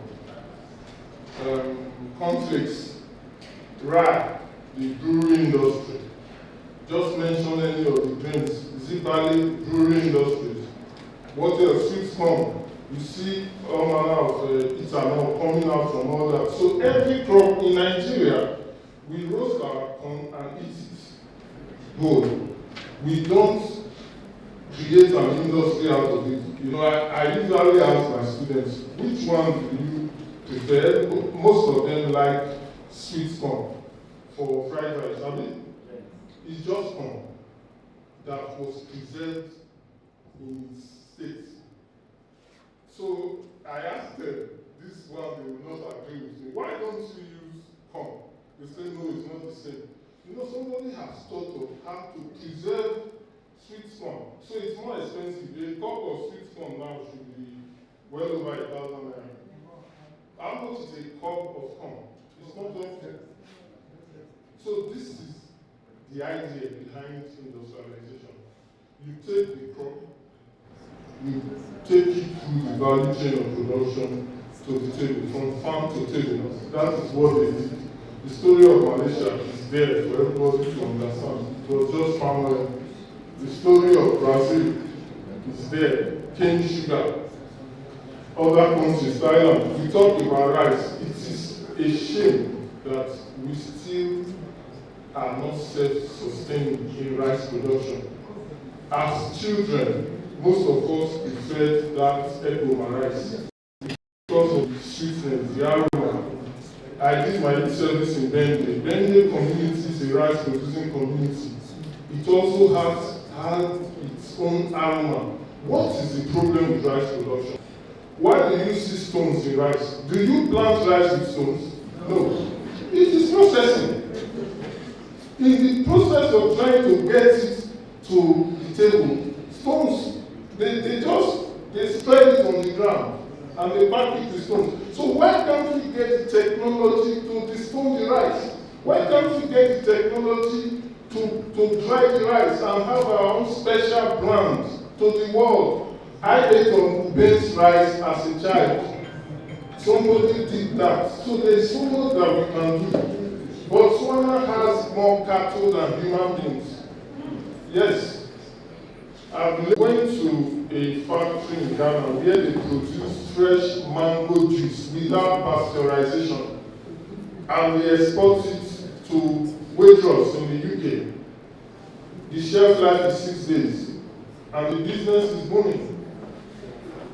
So these are the things we should be thinking about. Then these are the pillars that should guide agri-food systems: availability, accessibility, stability, utilization. Marketing is inside all this. So you see that the marketing of the product, once you have achieved efficiency at the primary stage of production, where you have removed drudgery from the production system. You know, it is true that Nigeria is the highest producer of cassava in the world, and we can do more. But what is going to happen is that we will free labor from that level of production, and they will be released to these levels. Food, like what I just mentioned, the health conscious Nigeria will know that Coke is not healthy. So what are the alternatives? Where is it going to come from? So these are the ideas that will guide agri-food systems and sustainability. Then the business of farming. This is where agribusiness comes in. It is so vast, and it is actually the money spinner today. It is difficult to talk about the food business without talking about profitability. It is difficult to talk about the food business without talking about a complete change in our current production system. Because the way we are doing it, farming today has not been popularized as a lucrative business. The people that will do it, the modern day farmer, must be a very intelligent person that will understand the markets and understand what to do. These are the key attributes of agribusiness. You must plan, you must organize, you must control, you must direct properly. You don't, what you see in some farms that are failed, you have visited some farms, it is at the point of sales that the man will now know that this business is a loss. Nobody wants to do that. Modern day farming, 80 to 90% of the work is done in the stage of planning, organization, controlling, and directing. You only go to the field to implement. You already know the price before you plant. You don't wait to plant for the system to give you price and you operate at a loss. That money is not only available for farming, that's alternative uses. So why should I put it in a business that will create loss for me? So a lot we have to be done there. Then research. So much has been done with respect to research. Our research horizon is heavy, but we have not been able to commercialize most of our research findings. This must be done because it is at that point that you will solve most of these problems. It is at that point that you will know, for example, look at fish business. A few years in this Benin, almost everybody was a fish farmer. It didn't take long for all of them to shut down. If you go to some of those homes now, the ponds are dry because they didn't know what they were going into. Meanwhile, people are still in the business. There is no quantity of catfish you produce today that you take to Abuja, for example, that will come back unsold. All will be consumed because the market is there. You need to know where the market is. What about Gari? We did a study some years back. We plotted the map for Gari production and consumption in Nigeria. You will be amazed. The bulk of the Gari produced in Edo and Delta states lands in Abuja. Some of our students that went on SFPT, they were complaining that the women from Yano did not, they had to beg them to sell to them because the women knew where they were going. That guy is going to cocoa markets and it will land in Abuja. Those supermarkets, because this is the bulk of the production in the country. So that is where it is. You must talk about horizontal and vertical integration. When you go back with respect to what you are producing and you look at where you are stretching into, all that will help you. That is the modern farming, market efficiencies, competitive edge. These are the benefits of research and innovation. You know, in terms of population, the projection was given this morning, 216. We are heading for 400 million. The business of farming will not fail if you know what to do. Before you see, so far, I've not talked about government.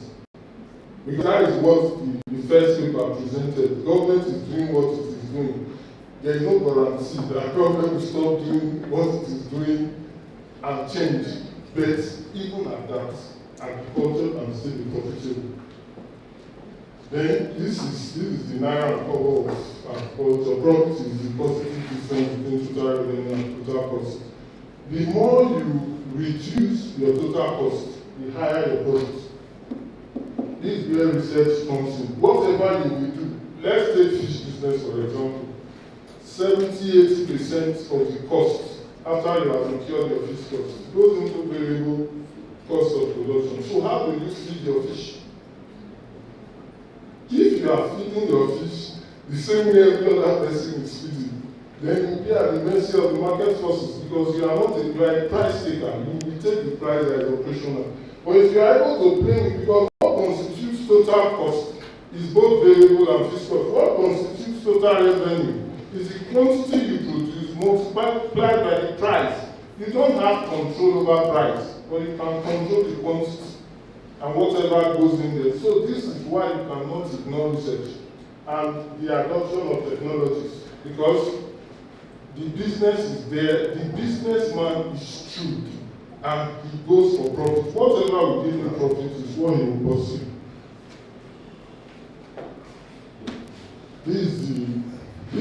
This calculation was done by experts. Farming is 10%. Farming is 75%. The remaining 65% is for transportation, processing, and marketing. This is what makes the agri-food business a money spinner. The reason why 10% goes to farming is simply because of efficiency. In Nigeria, we are not yet here. The bulk of effort is still at the farming level. So it is technology, it is innovation, it is thinking and brainstorming that will move us from that bulk to what now looks like the ideal. The challenge of technology is clear. We know that we have not yet achieved much success here. Some time back, there was a demand for cassava pellets. You see, cassava pellets is one of the easiest things you can process cassava to industrialize. Just cut your cassava and dry it to a stable moisture content. We are not able to do that in Nigeria because we don't have the technology, we don't have the energy. But countries like Thailand, Vietnam, they are doing it. So if you go online and there is no quantity of cassava pellets that you want, that those countries cannot supply, but they are not the highest producers. So we must find a way around this. We must look at how to bring, I'm not one for wholesome swallowing of technologies. We must make it indigenous. We must adapt it to our situation. I was listening to a very sound economist this morning on Arise TV. He said a lot of good things. He talked about agriculture. Then he kept talking talking about tractors and bulldozers. I don't know if some people listen to him. You know, you cannot do that with our land. We cannot be talking of bulldozers in our land. We must make it respond to what our needs are. Then, commercialization of research output. It's not only the researchers that will do this. We must collaborate and find time to do this. I'm sure some of the papers that will be presented will address some of these things. The so-called resource cost phenomenon, we can break it. The lead presenter has already said that there is nothing impossible about breaking such a cost. If at all it's a cost, I don't believe it's a cost. Nature has blessed you. Use what nature has blessed you to develop. You are referring to it as a cost. No, it shouldn't be a cost. Some of the possibilities are mentioned, vertical and horizontal integration. Then we will now talk about byproducts, how we can make them more relevant in our industrialization process. Then currently, the youth are not interested in agriculture because it's not what it's supposed to be. The few that are interested are very, very intelligent ones who are already coming up with modern ways of doing this thing. Because nobody wants to go under the sun and be tilling the ground for 3, 4, 7 hours a day. Nobody wants to do that. Agriculture is still largely traditional. It's in the hands of resource poor, poorly educated and aging rural populace without replacement. The reason why it's without replacement is because they don't see any future there. But we must eat. You know, Prof talks about yam. Do you know that some of the yam varieties that we knew as kids, they are very scarce now? Think about them. I can remember some very big yam variety, Igmen Nubin yam, the king yam. Is very scarce now. Almost the people growing those varieties, some have left farming, some are too old. Calet variety, Yahoo, or some. Several of those, we are looking for them now. Are you saying that they will go out of extinction?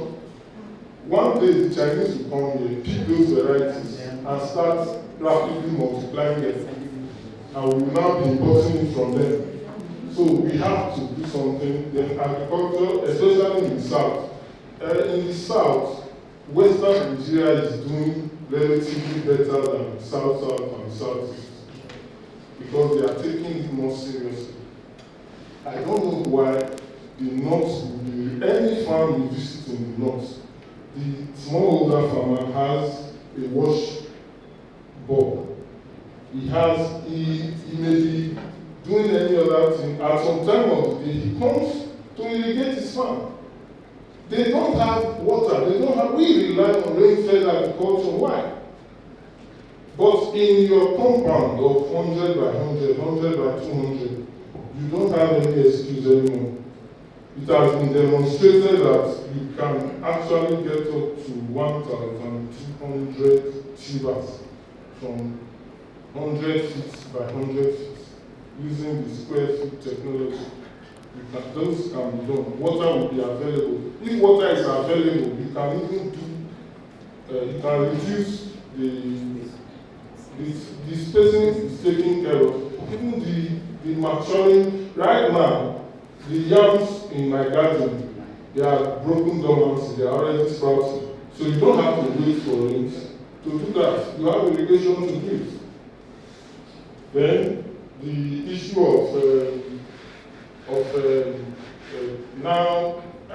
that happened this year. They said they would know last year that they will not supply food to the south.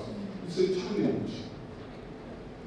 Let them stop supplying food to the south so that we will be pushed to do what we are supposed to do. Thank you very much.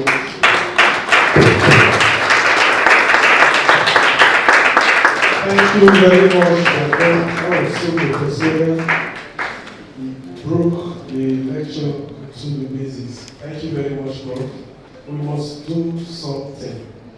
cannot just put our hands. If we continue to do things the way we have done things, we always get the results that we have always gotten. Let me quickly welcome the legal luminary in our midst. He is Dr. Imam. He's a media legal and diplomatic consultant. I want to welcome Dr. Mrs. Falodu. Welcome. Very shortly, the opening ceremony will be over. Then we'll go over to the technical sessions. But at this juncture, we'll go into the award of excellence.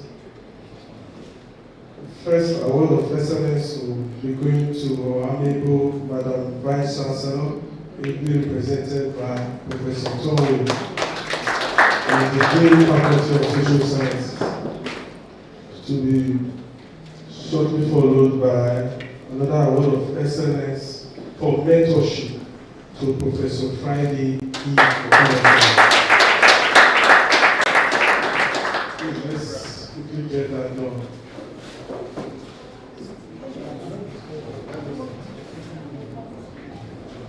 Okay.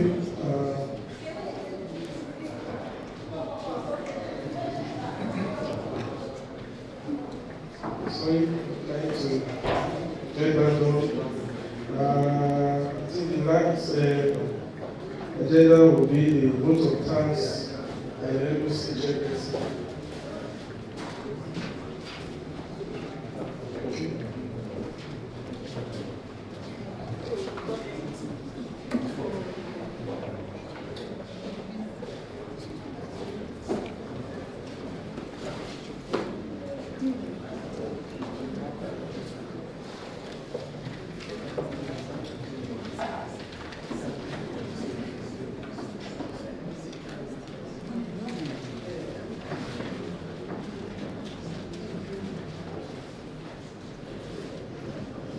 Okay, I want to speak on the chairperson proceeding to come and present the award of excellence to our amiable Madam Vice Chancellor, ably represented by Professor Towe, Alberto Caro, and the Dean Faculty of Social Sciences.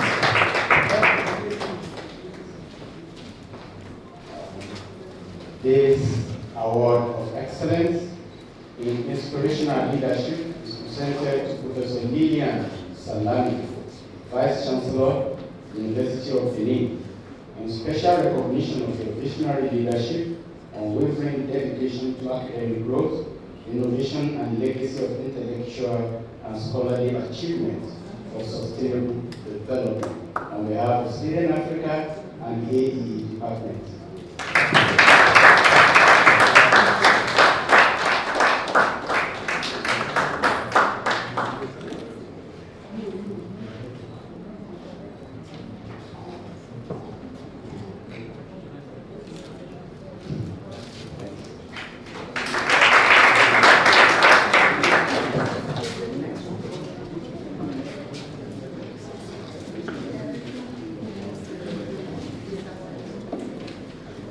Okay, thank you very much. The award of excellence for mentorship would be given to Professor Friday E. Konofa by the Dean Faculty of Agriculture, Professor E.M. Zeko. Professor Friday E. Konofa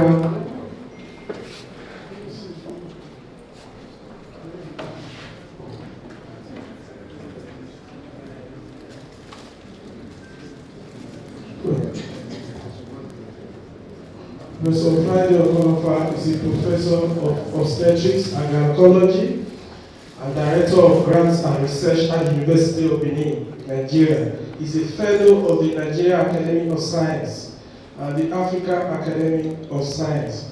He has served as the executive director of the International Federation of Gynecology and Obstetrics and as honorary advisor on health to President Olusegun Obasanjo of Nigeria. He currently serves as the Vice President of the Nigerian Academy of Science and the Secretary General of the African Academy of Sciences.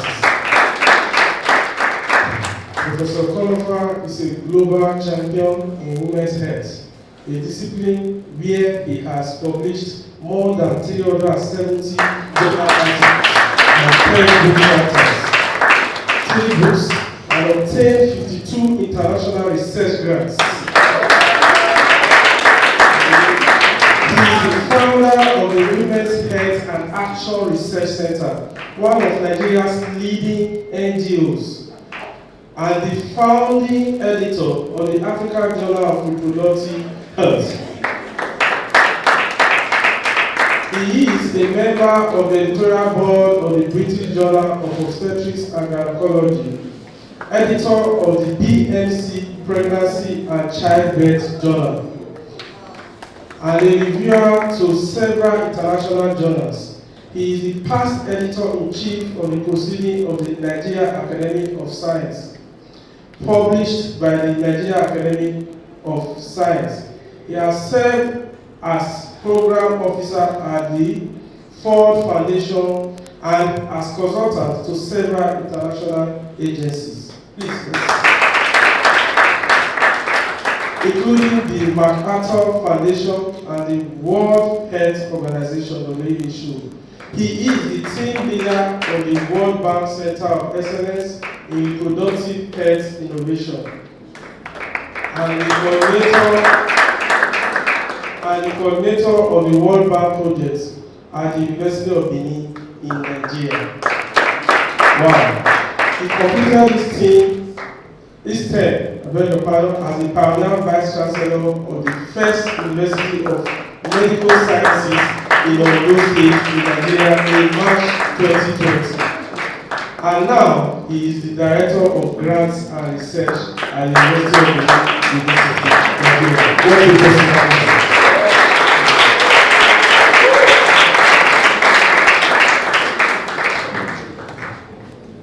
On behalf of Sliden Africa, I present this award of excellence in mentorship to Professor Friday E. Okonofwa in recognition of your contribution to mentoring in academics and research in sustainable development. Congratulations.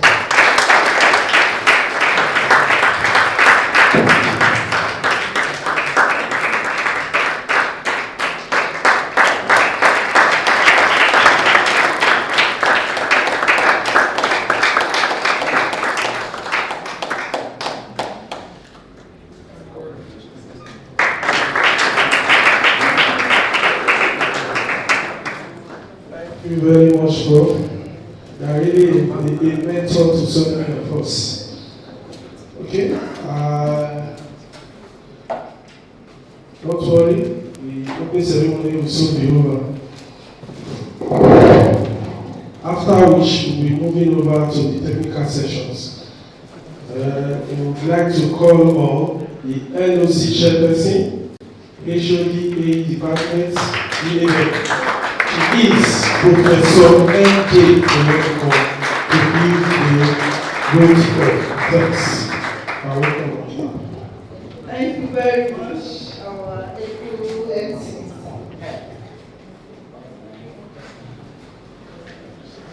Thank you all. My work is just to thank you all and thank you all. So, on behalf of the Sleeping AE Department collaboration, I want to sincerely thank you. I'll start from our indefatigable Vice Chancellor. She's really, she has been described in so many ways. So for us, she's just the type of woman we want. And he's an inspirational leader, just as you have said. And we're really happy to have you. And for declaring this conference open. We really appreciate you, ma'am. And please convey our sincere appreciation. She supported us, just as somebody has said. she supported in a very great way. Some items of this conference were taken by her to just support us. That's why we invited you for a cocktail after now, from 4:30. Join us in the cocktail. So it's what she did for us. So thank you, ma'am. We are really grateful. We want to thank our lead speaker. He's also another pillar of support for us. Just as we said, we are in Seri here. You can see the facilities we are using, and we are online. All the facilities are just available to us. We find everything so comfortable for us, and the support is just truly. We really appreciate it, sir. We can't thank you enough. So to accept our thanks and sincere gratitude, because the award speaks for itself. Because there is no call for research. Numerous times they will call for research. People should call for research. Training in research grants. I will always be there. The passion with which you impact on people, you are always ready. So it's something I learned a lot from you, sir. And I know many of us have benefited from your experience, and I want to be like you, want to win grants. National grants. So thank you very much, sir. So for our distinguished invitees, the NIFO Executive Director, every represented here, we are really at a short notice. You were there for us, and we are really happy, sir. Thank you very much for coming. And for your information, we'll be going to NIFO for field trip. They are also ready for us to accommodate us, to show us around and make the conference really practical one for us. So to our directors and deans that are present here, we thank you all. Our professors that are here, we thank you so much. Our participants online, we know that has been said, we would have loved all of us to be here, but we have seen the reality of things, and we just have to make that platform available for our people to key into, and which is, I think it has played well. People are excited, and I know if people are given the opportunity to comment over from online, they will be excited, because we had to do it, because we had to make people the realities we have to address the realities of things. So thank you all, the participants online and the physical participants. We know you are ready to deliver your papers, and we are happy. My team lead speaker is the one, because it's the son of the son. So now you can see him. He just delivered his inaugural lecture, and they are giving another one. So our prof, we always, I know anytime we will be there. We are ever ready. So thank you all. To the HODs, my former dean, I was jumping from my dean, sir.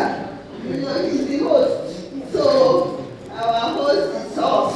We are together. So my dean, sir, you have been tied for once, and you have been supporting us. My former dean too started this process, and somebody is completing it too. Thank God for continuity. Thank you very much. My HODs, thank you for your support. Thank you very much. I'm seeing somebody there. I don't know if it's the person is that Professor? Sorry, okay.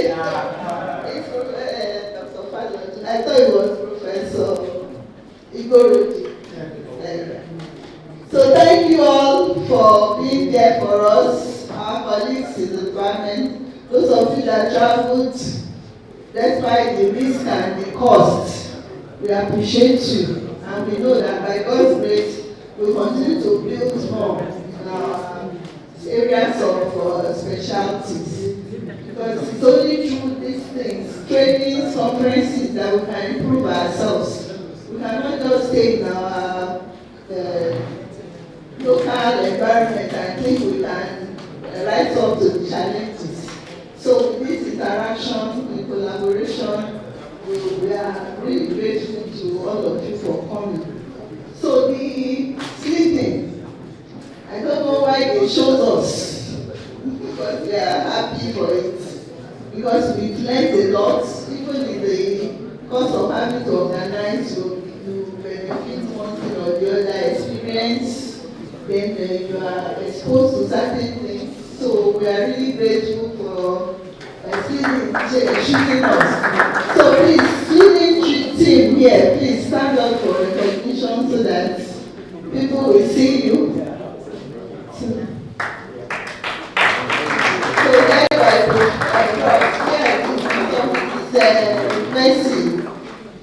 Okay, and so thank you all. I think I didn't do the photo of thanks in a very orderly manner. I know you will not accept it like that, and I know we will all be happy at the end. So as we round up this session, I want to encourage you all to participate fully in the technical sessions, because that lies the most benefit that we can derive. So thank you all for coming. We appreciate you.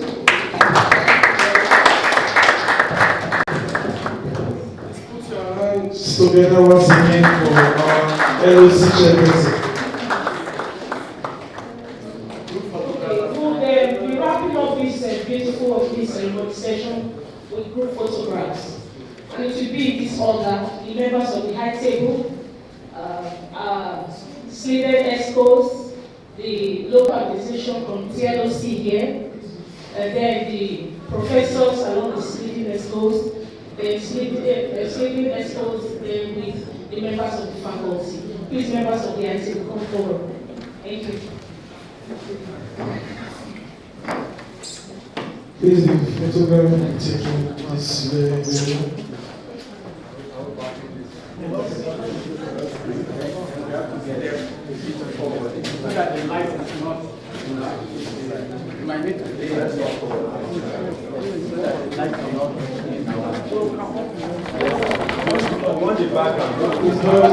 Everybody will be captured. So it's good here.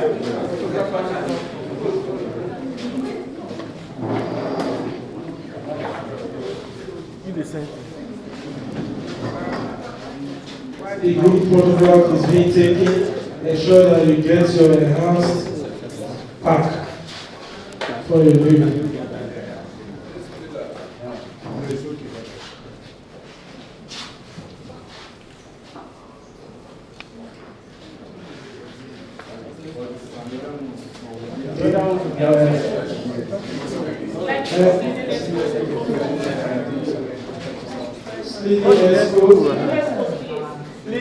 Let's go.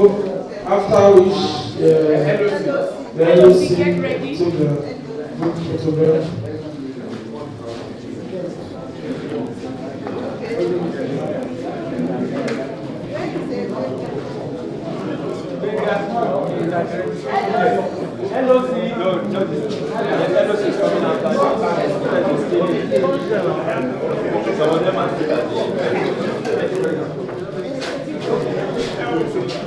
Don't worry, we are so you know we can read it.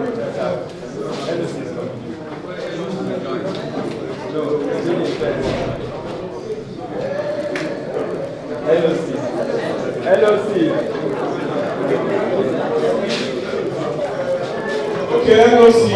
Let's go.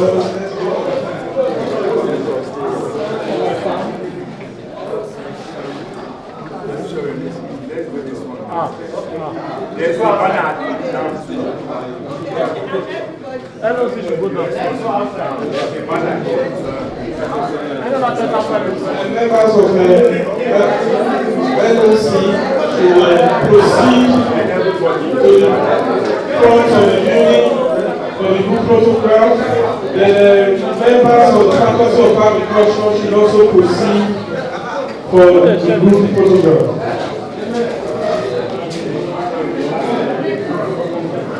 And lastly, the last photograph will be for everybody. Please don't go. Everybody will be captured.